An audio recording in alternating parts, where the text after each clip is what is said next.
Are we live? Are we live? Are we live? Are we live? I usually reserve this just for special circumstances, and I think this game certainly fits that criteria. This was a dumpster fire loss for the New Jersey Devils today. They fall to the Toronto Maple Leafs final score 4-0. Let's read some of the statistics from this, or where the Devils stand. Big picture now. They're 20-17-2 this season. They are 12-15-2 since the 8-game win streak, a stat that we've been following off the top here for a number of episodes now. They've lost 4 games in a row. Their last win came 11 days ago, so we're now going on almost 2 weeks since the last Devils win. Probably the most damning stat of all: the Devils lost to a team that didn't have over $40 million worth of cap space in their lineup, and this isn't the first time a oft injured or a injury riddled team came into the Devils' house, or sorry, vice versa. Devils came into their house and they lost a game, and they embarrassed them. They lost to that injury riddled Bruins team, that injury riddled Lightning team, and that injury riddled Islanders team just a few days ago. Unacceptable, unacceptable territory for the New Jersey Devils. And as I'm sure many of you are visiting here from my tweet. This is certainly a loss that should get somebody fired. This is a loss that this is exactly the kind of loss that gets somebody canned. There's no, it should lead to at least some sort of change. But I can't talk about any of this until I know that we are live. So somebody tell me in the comment section below, are we live? Are we live? Are we live? And we will go on with the show. Before we get into the show, we want to thank our friends over at New Spine for sponsoring us here on Speaking of the Devils. With 7 locations, they are New Jersey's leading institute for minimally invasive spine surgery. Live your best life pain-free. Visit newspine.com. That's nu-spine.com to find a location near you. Let's go into the notes, and we don't have to go goal by goal necessarily. But I just want to get into some of the bigger picture items. For starters, this is, once again, as I mentioned off the top, a loss that should lead to some sort of change. It has to spark some sort of change. Who that might be, we'll go down the list. We'll start with the most obvious candidate, which is Tom Fitzgerald. Okay, he should be fired. That's probably the most obvious thing right now. Or he should make a trade. Right now, I don't even know if he should make a trade, because it could be you could interpret that as a panic move, right? By the way, do not trade that first round pick at this point. Do not trade that first round pick at this point. I understand the Devils, the conference race, the division race is very tight right now. But let's face it. Is there anything about this Devils team besides the process and the near finishing that makes you confident that they can stockpile wins together and really go on a run? This looks like a team that's lifeless right now. I mean, you look at, even when they're not finishing, seemingly taking them out of games. I get, people talk about the process. The process is good. They're out expected goalsing them and stuff like that. This team looks broken. This team looks broken right now, and they're free falling. Again, haven't won a game in nearly 2 weeks. As Greg Wyshynski, the great Greg Wyshynski of ESPN, pointed out the other day too, if only there were another example of a team just firing their GM, and that wound up sparking said team on a 9-game winning streak. Hello, the Buffalo Sabres. How are you?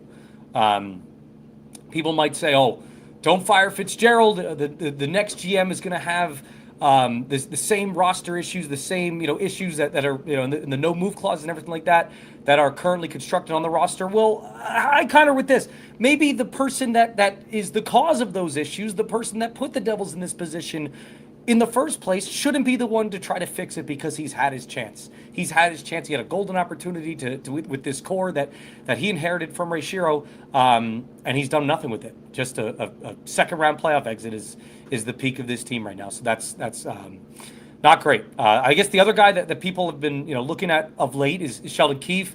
There was some really good analysis from Dmitry Filipovich of Sportsnet, talking about how the Devils system is a little messy right now, because they're leaning too much into the two-way game instead of unleashing their skill, which I think many people have pointed out that's the that's kind of the downfall of the Devils, is that when they started leaning into not leaning into the skill as much, and they should be doing that.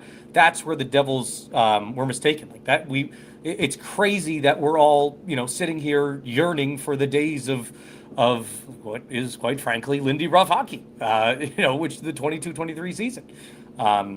it feels like a distant memory at this point.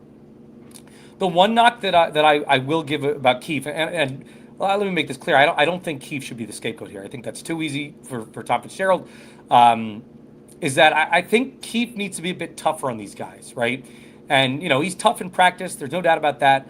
But these veterans that are struggling right now, doesn't it seem like they should just get like a kick in the ass and that kick in the ass shouldn't just come from Jack Hughes in an intermission speech.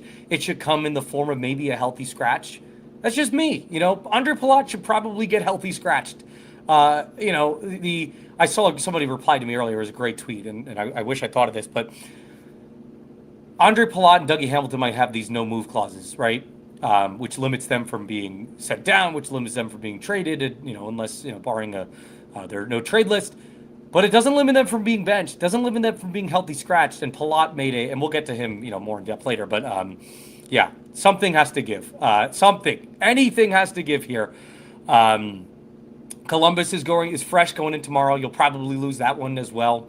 This team hasn't been great this year. Obviously, the Devils have been mightily inconsistent, and you get a fresh Columbus team, and I don't think you're coming off back to back. It doesn't seem like a recipe necessarily for success. Let's face it, like we're going to see Elvis Merzlikins, whoever's starting, Jet Greaves, or whoever's starting for Columbus tomorrow is probably going to look like prime Marty Brodeur, and we'll have people making excuses for it. Just talking about how not sure how the Devils aren't finishing right now. It's like, okay, there's only so many times we could talk about a goalie, and Wall was the example of that tonight. There's only so many times we could talk about a goalie standing on their head and, oh, you got goalie and everything like that. No. That's not the case right now.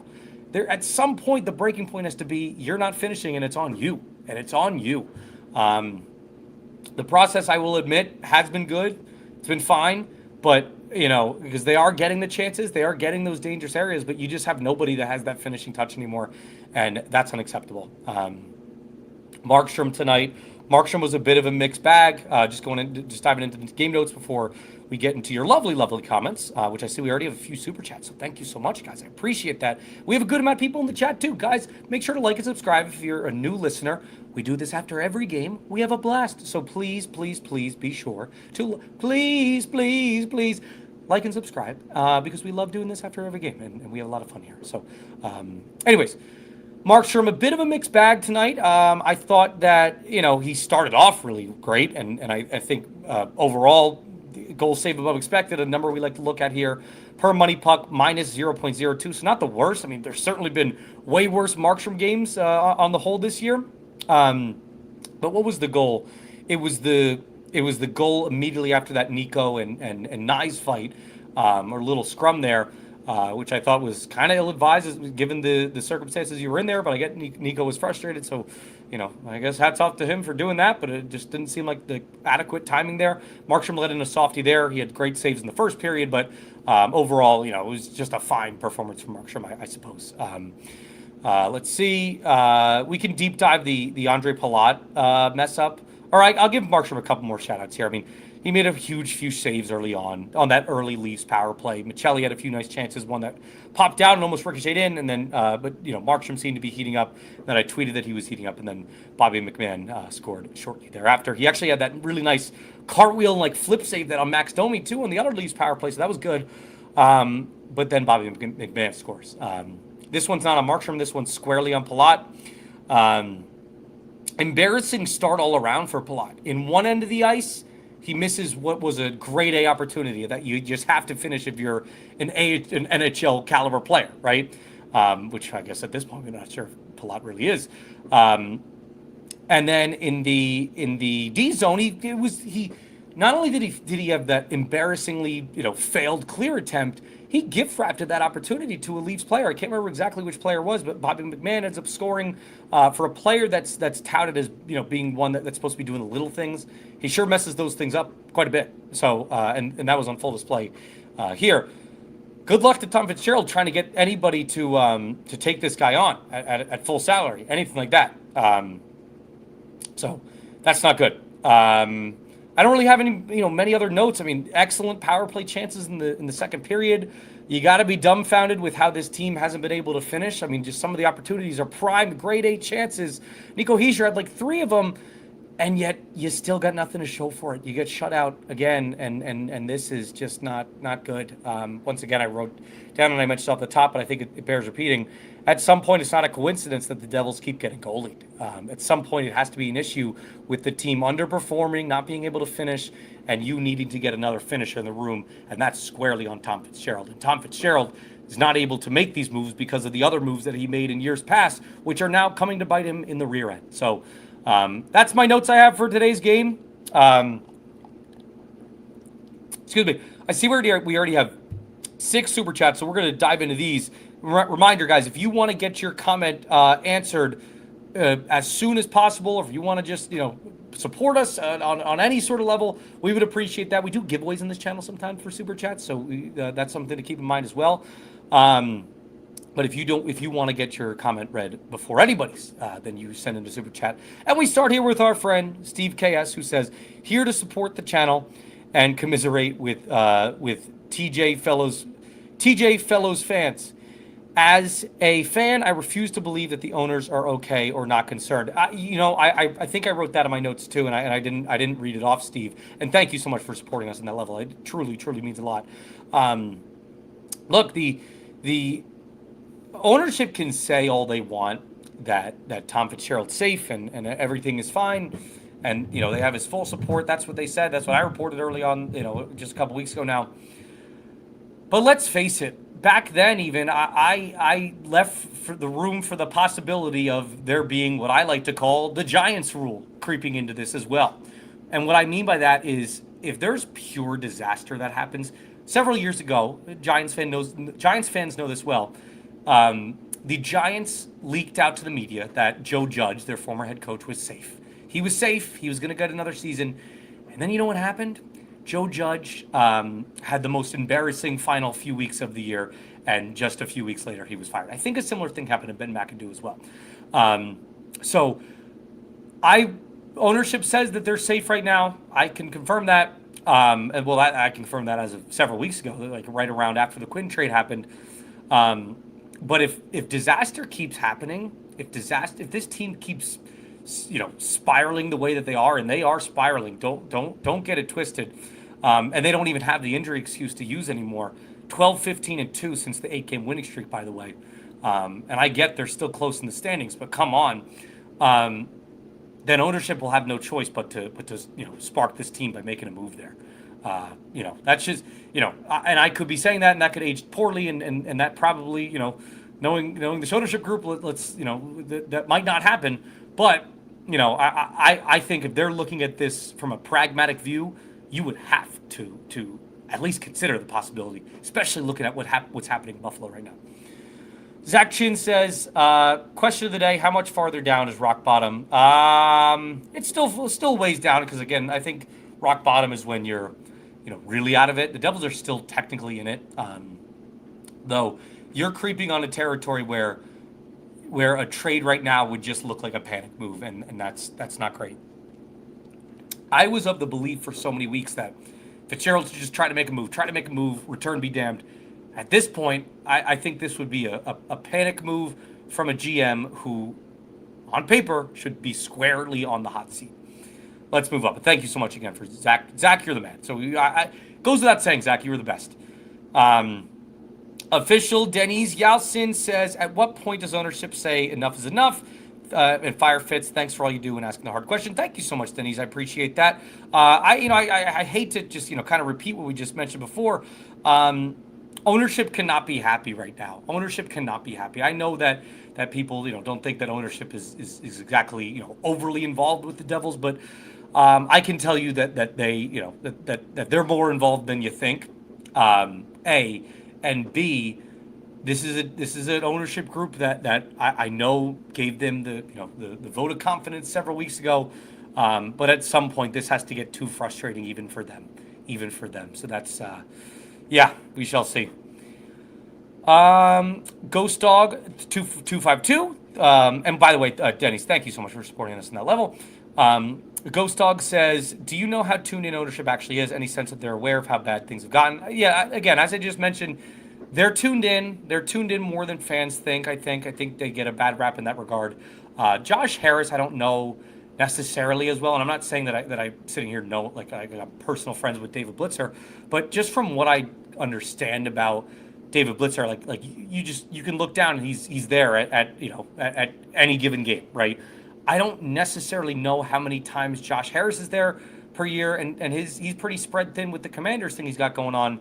Um, but I can tell you that David Blitzer has a huge active role in the team, or he tried, not necessarily like meddling in a meddling sort of way, but in a way that's, he's checking in and keeping tabs on these Devils. The Devils owners know that the Devils are spiraling right now. Can say that with certainty. Ghost Dog, thank you so much for supporting us at that level. Appreciate that, my friend. D. Piccolo, sit Palat and Dougie, bring up Ethan Edwards and Xavier Perrant, sit Glendening and bring up another center as well. I would love for Perrant to get back up. He brought more juice in just a handful of games than Palat has in the past like season and a half. And that giveaway from Palat tonight was inexcusable. Failed clear attempt, I should say. Not, it was a giveaway, sure, but usually giveaways reserved for like a pass attempt or something like that. Not good. Not good. Ethan Edwards, I look. You get somebody else in that can provide some sort of spark, because right now the guys in the lineup, again, I mentioned it. They've gone winless in almost their past 2 weeks. 11 games or 11 days now without a win for the New Jersey Devils. It is not good. Zach Chin. This one is all on players with a non-goalie stick. Look, at the blame is not squarely on Tom Fitzgerald, though I think the biggest portion of the blame pie is on him. The players need to step up too. I was looking up before. I think Dawson Mercer, I had a little stat about him. He has 1 goal in his last 20 games. The list goes on. I think we've mentioned nonstop in the past several streams about the other players that have been struggling of late too. And just how like goalless and pointless some of these superstars went for so long there. Jesper Bratt and Nico Hischier, just to name a few. Look, the blame is totally on the players too. To that point, their GM needs to do something to get them better finishers in this team. Their GM should have done something better to I think it was our friend Alex Shavancy who had a great tweet where the only tangible difference with this team, the only effable difference with this team this year is Connor Brown, and this is and Gritsuk, but you can't count Gritsuk really as an acquisition. He was going to come over regardless. This is after months after Tom Fitzgerald said that he's definitely not going to come back with the same group because it wasn't good enough. Well, you're starting to see that this team is more like last year's team, and the January version of last year's team, and those same warts have crept into this year too. So it has not been good. Critter said, just sends $10. Thank you so much for supporting us in that level, Critter. I can no longer be convinced that the Devils should not be sellers. The top 6 continues to fail to produce, while our bottom 6 is wildly incompetent. This core is not winning cups. I can't disagree. I can't disagree with you there, Critter. Cannot disagree with you there. Something's wrong with this core. Something's wrong with this core. I don't know who you ship out. I don't know how you ship them out. I don't know if they'd waive it. But you need to do some sort of shakeup, because right now you're just not getting the results. You're not getting the results that you want, and this is every single year. I mean, look, I mentioned it before. The ceiling for this team is seemingly that second round playoff win that they had, or sorry, second round playoff appearance that they had back in 2 years ago, 3 years ago now. And since then, they've completely changed their philosophy. They've completely changed the way they play, and unless you could get a GM and a coach that can bring you back to that level and have it be more sustainable, because that team did have holes for sure. Then I don't know how you can be convinced that this team is really going anywhere, because the results since then have been a playoff, a non-playoff appearance 2 years ago, a first round appearance last year, and this year you're out of the playoffs, and it's past Christmas, so not good, not good. Now let's go to the non-super chats. Let's see. Okay, we'll go after somebody said that we are live, because just try to keep things up to date. Start here with our friend Devils13, who says, Novo, you need to start asking these guys tough questions. You're our only hope. I think that there will be plenty of tough. First of all, I will defend our media crowd this year. Usually, well, first of all, a lot of us don't usually go on the road. A and B. I think that the questions that have needed to be asked this year have been asked, and the ones that will be asked to Tom Fitzgerald at the press conference, whenever that happens, will be. It's going to be a good one. It's going to be a good one. I mean, there's a lot of. There's no other way to say it because let's not hide behind the fact that Tom Fitzgerald has a lot of things to answer for right now, and you got a GM that has basically kind of gone missing since he went on a media tour when the team was successful, and didn't really give anything to the local guys, and the local guys are the ones that you have to are the ones that you have to face the noise with when it comes down to it, and when your team is in a rut like this, you're gonna have a lot of tough questions to have to face. I love this comment. We live and we are mad. Very good stuff from eight by night. Love it. Rick Roma, I don't even care about this season anymore. All I care about is our idiot GM not trading our first round pick. It can happen. I would agree with you at this point right now that first round pick you cannot trade it, especially not in a panic move, especially not for like a Steven Stamkos. I know how many goals he has in the past several games. I know that looks enticing. I know that looks fun. I know that looks juicy. I know that looks like, oh man, maybe that'll be a finisher for the lineup. Do not under any circumstances give up that first round pick because at this point he's trending towards being good.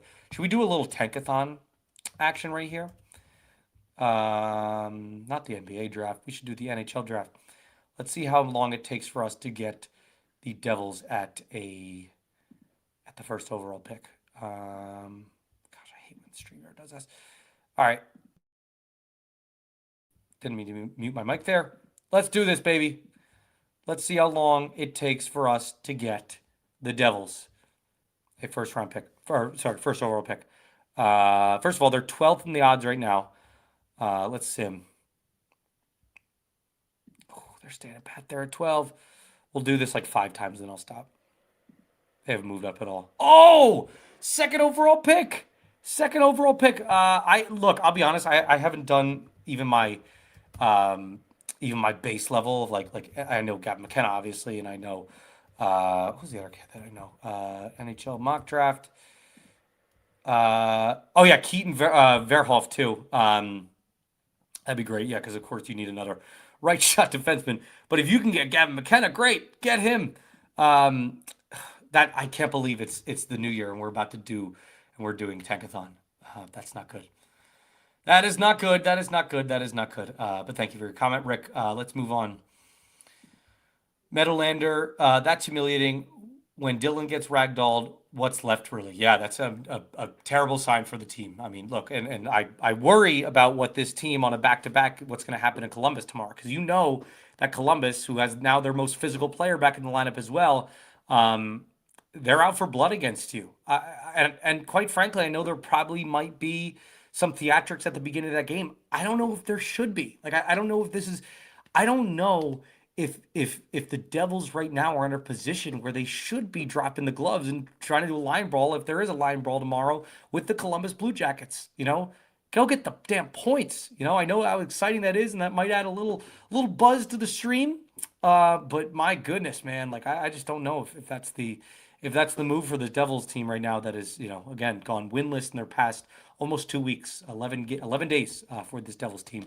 By the way, quick little survey here. I don't think we should do a post-game stream tomorrow. I think I'll just do like an intermission one. What do you guys think? Do you think that might be the move? I think interest might be low, A, and B. It's New Year's. Like, are you gonna want to? I don't know. Someone let me know in the comment section what we should do, and we'll see. But I'm leaning more towards maybe doing an intermission one, especially after the first. If there's a line brawl. Seagot says this team is starting to look embarrassing, like the Jets. Not quite Jetsian yet, but it's they're in a nosedive right now. These Devils are in a nosedive right now, and it's not going to get better. Look, it can't get better because your GM cannot make any moves because he hamstrung himself with these no move clauses. With guys that quite frankly, do you blame them? Like, I know fans might, but like I'm not going to sit here and blame a player that is not going to waive his no move clause. It was adequately negotiated. It was fairly negotiated. There you go. You got the no move clause, and you have every right to exercise that. It's on the GM for giving him that and not having the foresight to know that this was going to bite him in just several years. Sue Nathan says this team has quit. I'm guessing the owners are okay with it because the team isn't a priority. What will it take to get ownership to act? Um, I don't know if this is necessarily a dramatic enough nosedive for ownership to act, but something has to give. Like this loss should not go in vain, in my opinion. This loss should not go in vain under any circumstances.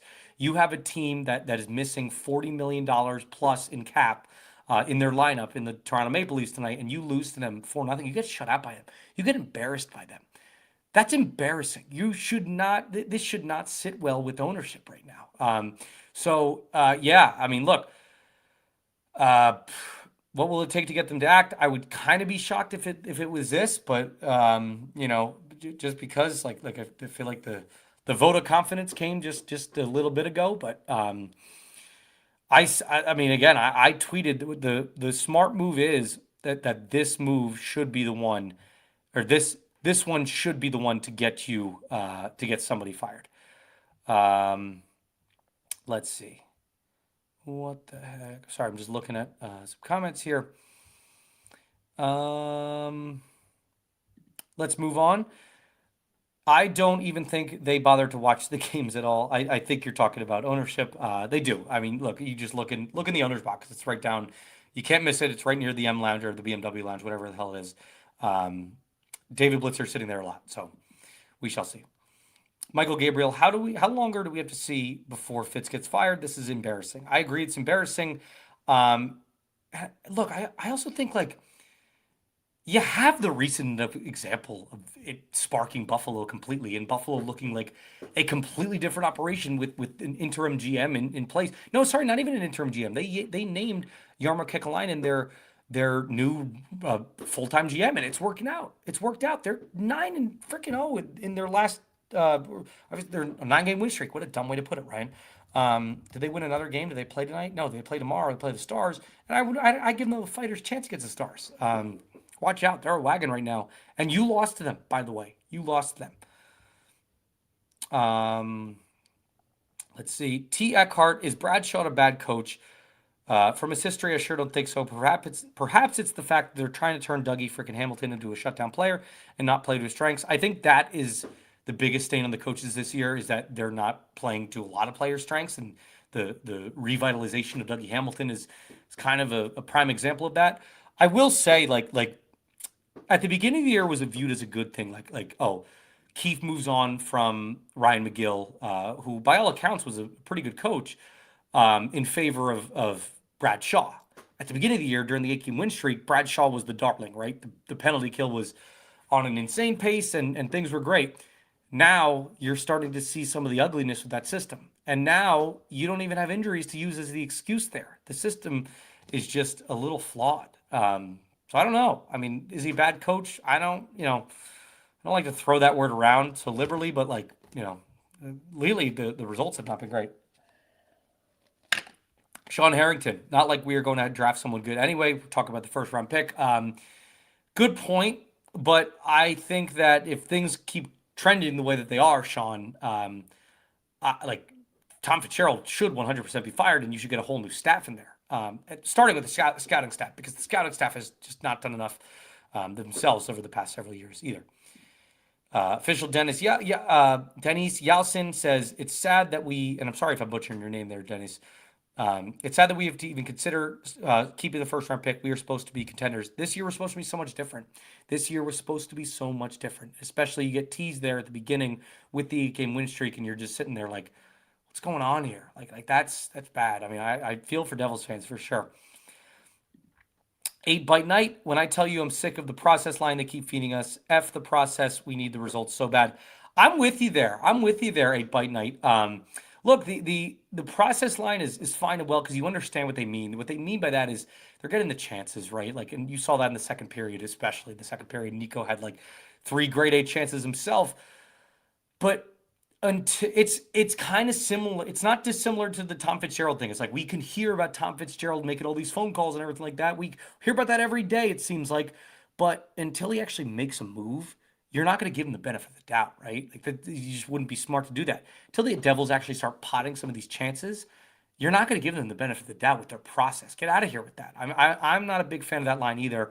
We've heard that a lot over the past number of days, and it's just kind of rubbed me wrong the as well. Guys, that'll do it. Thank you so much for tuning into us here on Speaking to the Devils. New viewers, please consider liking and subscribing. Had a lot of fun tonight. Thank you all to our super chatters. I'll talk to you tomorrow. Don't know how exactly we're going to structure the stream. Maybe it ends up being a post first intermission stream. Maybe it ends up being, if they line brawl tomorrow, maybe it just ends up being that. But I don't think interest is high enough for us to for us to do a post stream, barring something crazy. I guess we'll figure it out then. I'll read the room and we'll figure it out. But until then, guys, have a great day. And I'll talk to you tomorrow. Bye bye.